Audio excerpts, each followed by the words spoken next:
In this video, we are going to learn about what is cell. So this is the overview of this video, like how we are going to learn. So the first one is like what is cell. Then second, why cell is called basic unit of life. Then discovery of cell, scientists and their contribution. Then cell theory. Then types of cell. Then types of organisms based on cells. Then basic structure of cell. Then function of cell. Then hierarchy. Then and last summary. So let's start with the first, like what is cell क्या है. तो according to definition, a cell is a smallest structural and functional unit of life, or we can say a cell is the basic structural functional unit of all known living organism, serving as the fundamental building block of life.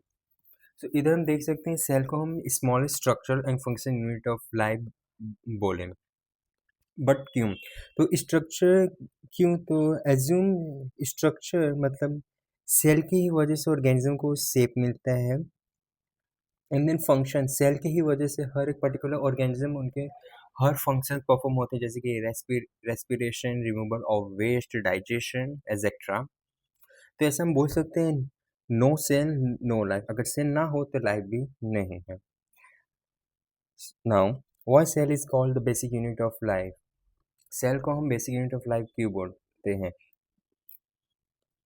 Because every living organism is made up of cells. क्योंकि हर एक living organism cell से बना होता है.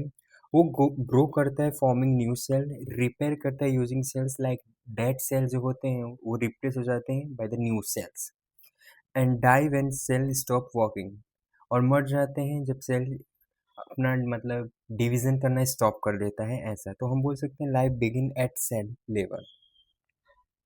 Now discovery of cells. So the first is Robert Hooke in 1665. उन्होंने first cell observe किया of Koch slice. Then second, Anton von Leeuwenhoek in 1674. उन्होंने first living cell देखा. Then Skeldon and Swan, इन्होंने हमें cell theory दिया in 1838-39. And then last Rudolf Virchow in 1855. उन्होंने बोला omni cellular ए cellular. इसका मतलब ये होता है कि जो न्यू सेल्स होते हैं वो प्री एग्जिस्टिंग सेल से ही अराइज होते हैं. सो हेयर हम देखेंगे की साइंटिस्ट एंड कंट्रीब्यूशन. इनसे जो प्रीवियसली हमने ये देखा वही इधर सेंटेंस में लिखा हुआ है. एक बार हम फटाफट देख लेते हैं. तो first Robert Hooke in 1665 discover or name cell from Koch slice. We was non-living empty structure due to microscopic limit. उस टाइम पे जब इन्होंने डिस्कवर किया तो ऑब्जर्व किया था एक ऑफ की स्लाइस सेल्स, तो माइक्रोस्कोप के लिमिटेशन भी थे, तो उन्होंने as a non living empty structure जैसा देखा उसे. देन सेकेंड है अपने मैथियस कैल्डन इन 1838. उन्होंने propose plant consist entirely of cells, identify cell nucleus रोड. उन्होंने ये प्रपोज किया कि जो प्लांट सेल वो consist of entirely cells, plant जो होते हैं वो एंटायरली कंसिस्ट ऑफ सेल्स, और उन्होंने न्यूक्लियस का रोल आइडेंटिफाई किया. देन सेकेंड अपने Theodor Schwann in 1839 extended to animal forming earlier cell theory basis. जो थियोडर स्वान थे उन्होंने अर्लियर सेल थियोरी का basis form Rudolf Virchow 1855. Added cell derive from other cells reflecting spontaneous generation. उन्होंने spontaneous generation disprove किया Rudolf Virchow, and उन्होंने ये बताया कि प्री न्यू सेल्स जो होते हैं वो प्री एग्जिस्टिंग सेल से अराइज होते हैं. देन अब हम देखेंगे सेल थियरी जिन्हें स्केल्टन एंड स्वान ने दिया था. मतलब सेल थियरी क्या कहता है? तो all living organism are made up of cell. सारे लिविंग ऑर्गेनिज्म जो होते हैं वो सेल से बने होते हैं. सेल जो होता है बेसिक यूनिट ऑफ लाइफ है. New sales arise from pre existing cells. जो न्यू सेल्स होता है वो प्री एग्जिस्टिंग सेल से अराइज होता है. अब हम देखेंगे टाइप्स ऑफ सेल्स. तो मेजरली दो टाइप के सेल्स होते हैं, एक प्रोकैरियोटिक एंड यूकैरियोटिक. और किस बेसिस पे हमने मतलब इन्हें क्लासिफाई किया जाए प्रोकैरियोटिक एंड यूकैरियोटिक? तो जो प्रोकैरियोटिक में न्यूक्लियस, नो न्यूक्लियस, एंड जो यूकैरियोटिक में प्रॉपर न्यूक्लियस प्रेजेंट होता है. जो प्रोकैरियोटिक में एग्जांपल आ जाते हैं हमारे बैक्टीरिया. देन यूकैरियोटिक में आ जाते हैं हमारे जैसे कि प्लांट, एनिमल, फंजाई. अब हम देखेंगे types of organism based on sale. Organism के टाइप बेस्ड ऑन सेल। तो दो टाइप के ऑर्गेनिज्म होते हैं, एक यूनिसेल्युलर और multicellular. Uni means single, cellular means cell. So basically इसका यूनिसेलुलर का मतलब होता है सिंगल सेल। तो इन ऑर्गेनिज्म में एक ही सेल होगा और वो एक ही सेल ही पूरा फंक्शन उनका परफॉर्म करेगा, whether it could be like digestion, removal of waste, movement etcetera. तो एक ही सेल से इनका पूरा फंक्शन होगा, जैसे कि एमोएबा में। Then second one is multicellular. तो multicellular means more than one cell, cellular means cell. तो मल्टी सेलुलर ऑर्गेनिज्म में मल्टीपल सेल इन्वॉल्व होते हैं, जैसे कि ह्यूमंस में। Now basic structure of cells. Most cells have three main parts. Most of cell के तीन मेन पार्ट होते हैं। पहला होता है सेल मेम्ब्रेन, जो कि हमारा कंट्रोल करता है entry and exit of substance. And cytoplasm site of chemical and metabolic reaction होता है। न्यूक्लियस जो होता है contain DNA, the control centre that contain DNA. तो हियर एक इम्पॉर्टेंट पॉइंट नोट करने लायक है। However some cells such as bacteria, जो कि प्रोकैरियोटिक सेल है, एंड रेड ब्लड सेल, जो कि यूकैरियोटिक सेल है, इनके पास न्यूक्लियस नहीं होता। तो ये पॉइंट ध्यान रखें। Then now we will see eukaryotic cell and prokaryotic cell के structures, like उनके structures and functions क्या हैं। तो first हम eukaryotic cell से start करेंगे। So endoplasmic reticulum दो टाइप का, एक होता है rough endoplasmic reticulum and smooth endoplasmic reticulum. हम इन्हें रफ एंड स्मूथ किस बेसिस पे किए? तो हेयर यू कैन सी ये जो स्मूथ एंडोप्लाज्मिक रेटिकुलम है, इनके ऊपर कोई ब्लैक ब्लैक डॉट नहीं है। तो ये ब्लैक ब्लैक जो डॉट हैं, जैसे कि ये रफ एंडोप्लाज्मिक रेटिकुलम पे प्रेजेंट है, ये राइबोसोम है, बट इसमें स्मूथ एंडोप्लाज्मिक रेटिकुलम पे एब्सेंट है। तो स्मूथ एंडोप्लाज्मिक रेटिकुलम का फंक्शन होता है lipid synthesis and rough endoplasmic reticulum का होता है protein transport. So now peroxisome ये डिटॉक्सिफिकेशन में हेल्प करेगा। माइटोकॉन्ड्रिया एटीपी प्रोडक्शन में हेल्प करेगा। वैक्यूल स्टोरेज के लिए काम आता है। गोल्गी apparatus प्रोटीन पैकेजिंग में हेल्प करता है। न्यूक्लियर एनवेलप न्यूक्लियर को प्रोटेक्शन प्रोवाइड करेगा। Chromatin contain genetic material. Nucleoplasm nuclear fluid.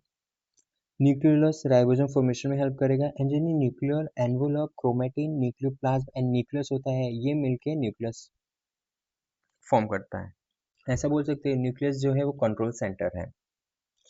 तो सेल प्लाज्मा या सेल मेम्ब्रेन ये सिलेक्टिवली सब्सटेंस को अलाउ करेगा पास होने का, इसलिए हम सिलेक्टिव बैरियर से बोलते हैं। Ribosome protein synthesis, intermediate filament है, you can see blue one, तो मैकेनिकल स्ट्रेंथ प्रोवाइड करेगा। साइटोप्लाज्म मेटाबॉलिक मीडियम होता है, like chemical and metabolic reaction इधर ऑकर होते हैं। And microtubule cell division and transport में हेल्प करेगा। Lysosome intracellular digestion. Microfilament cell shape. Now prokaryotic cell in bacteria हम देखेंगे। तो फर्स्ट इज फ्लैजुला। फ्लैजुला जो होता है मोटिलिटी में हेल्प करता है। And cytoplasm metabolic site, nucleoid ये इधर जेनेटिक मटेरियल प्रेजेंट होगा। पिलाई अटैचमेंट एंड कॉन्जुगेशन में हेल्प करता है। Conjugation basically means assume this is one, एक बैक्टीरिया है, then this is second bacteria, and इधर ऐसे एक फॉर्म स्ट्रक्चर फॉर्म होगा, इधर से जेनेटिक मटेरियल ट्रांसफर होगा, इसे हम कॉन्जुगेशन बोलते हैं। Then capsule only some bacteria में प्रेजेंट होता है, ये प्रोवाइड करता है प्रोटेक्शन एंड एरेशन में हेल्प करेगा। सेल मेम्ब्रेन और cell plasma selective transport. Ribosome same as eukaryotic protein synthesis में हेल्प करेगा। Cell wall shape and rigidity provide करेगा। प्लाज्मिड एस्ट्राजीन होता है जो प्रेजेंट होता है in prokaryote. So now question is what does a cell do? Cell क्या करता है? तो सेल होता है वो डिफरेंट फंक्शन परफॉर्म करता है, जैसे कि respiration, nutrition, growth, reproduction, waste removal and energy production. Like respiration कैसे? तो cell break down nutrients to release energy in the form of ATP. Cell जो होता है न्यूट्रिएंट्स को ब्रेक डाउन करता है टू एनर्जी रिलीज करने के लिए in the form of ATP. तो nutrition, cell take in and utilize nutrient from for growth and repair. Cell जो होता है न्यूट्रिएंट को यूटिलाइज करता है अपने ग्रोथ एंड रिपेयरिंग के लिए। Growth, cell increase in number size to support develop body development. Cell जो होता है नंबर में इंक्रीज होता है, साइज में भी इंक्रीज होता है ताकि वो बॉडी को सपोर्ट कर सके और बॉडी डेवलपमेंट में भी हेल्प कर सके। Then reproduction, cell divide to form new cell for growth and healing. Cell जो होता है डिवाइड करता है न्यू सेल फॉर्म करने के लिए for the growth and healing. Waste removal, cell eliminate harmful metabolic waste. Cell जो होता है हार्मफुल मेटाबॉलिक वेस्ट रिमूव कर देता है। Energy production, cell generate energy needed to perform all life activity. Cell जो होता है एनर्जी जनरेट करता है जो कि ज़रूरत होता है ऑल लाइफ फंक्शन परफॉर्म करने के लिए। लाइफ एक्टिविटी की जितनी भी एक्टिविटी होती हैं वो परफॉर्म करने के लिए एनर्जी रिक्वायर्ड होता है, तो वो सेल जनरेट करेगा। नाउ अब हम देखेंगे hierarchy of biological organisation. Cell combines to form tissue, tissue combines to form organs, organ combines to form organ system, organ system combine to form whole organism.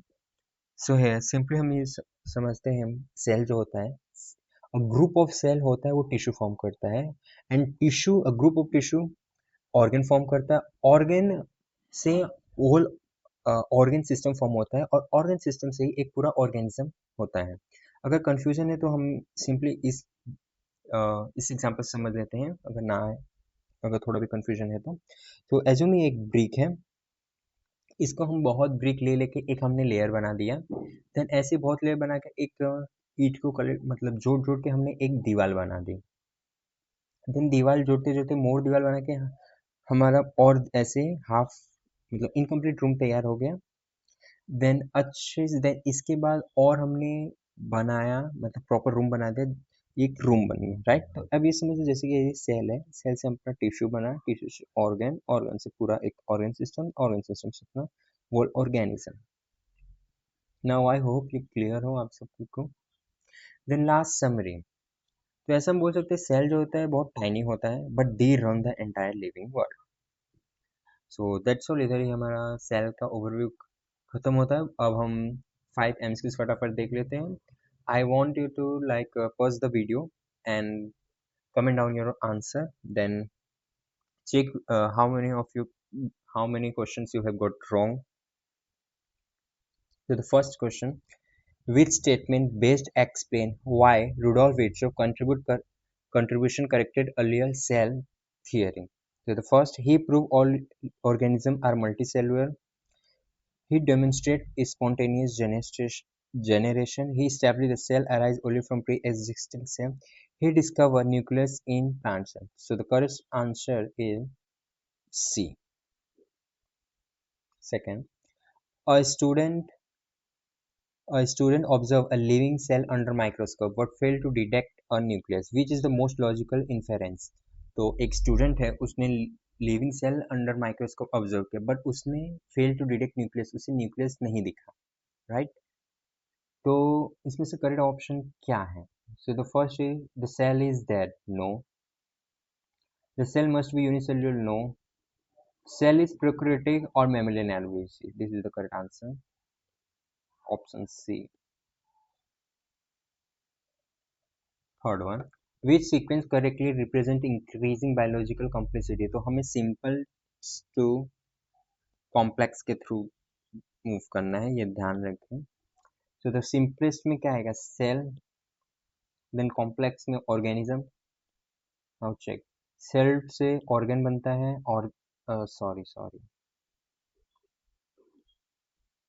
Cell से tissue बनता है, tissue से organ, organ से और organ system, then organ system से whole organism. तो correct answer C.